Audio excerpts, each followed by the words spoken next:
Question 6. The diagram shows a hanging basket attached at point A to two light rods AB and AC. Okay, so we've got the description, we've got the angle alpha marked where tan alpha is 3/4. Given that the mass of the hanging basket is 3.6 kilograms, calculate the thrust in rod AB and the tension in rod AC. Okay, so this is an equilibrium question. I'm going to redraw my diagram. And I want to draw it so all of the forces are pointing outwards from my object. Okay, so the mass of the hanging basket is 3.6 kilograms. That means we have a weight force down of 3.6 G. That's the first thing to get right. You can work that out immediately using G is 9.8, or you can do that later on in the question. Now, the two forces we've got in the two supporting rods. One is described as a tension and one is described as a thrust.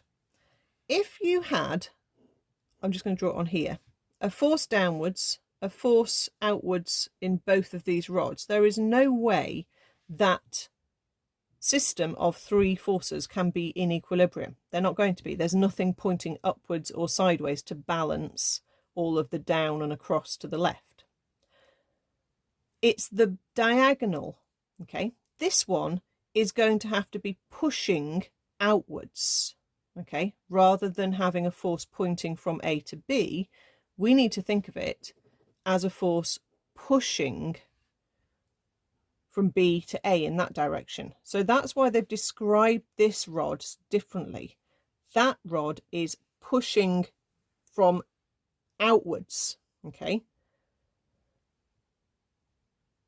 A to C is basically its mass is pulling down, so there needs to be a force pointing from A towards C to counterbalance this one pulling down, okay? But it's this one that's causing the problem.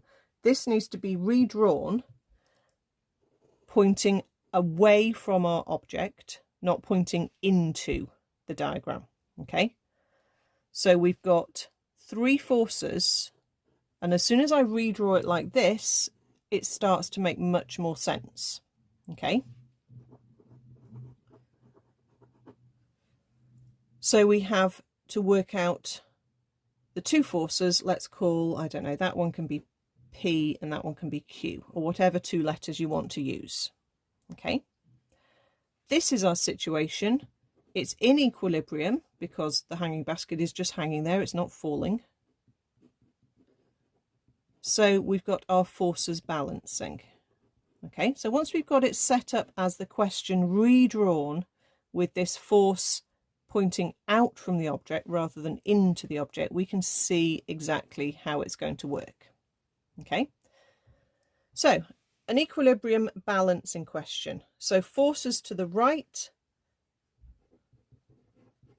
minus forces to the left equals 0, or if you prefer you can do right equals left. So the force to the right is Q. We're going to resolve it around, so it's going to be cos alpha, and either minus P or put equals P, because that's the force to the left. Okay, we'll come back to that equation. In the other direction, you can say up minus down equals 0, or if you want, you can just say up equals down. So we're going to resolve Q this way, and we're stretching that angle, so it's going to be Q sine alpha, and that's just going to equal 3.6 G. Okay, let's just concentrate on what it says about tan alpha. We can work out from that the value of sine alpha and cos alpha. You can do it with a little right angle triangle, or you can do it straight on the calculator. Tan alpha being 3/4 gives you an angle alpha. Don't round that. If I just press cos of that, it gives me 4/5. And if I do the same process and press sine answer, it gives me 3/5. So them telling us tan alpha is 3/4, there is a way to get a very accurate value for cos alpha and sin alpha.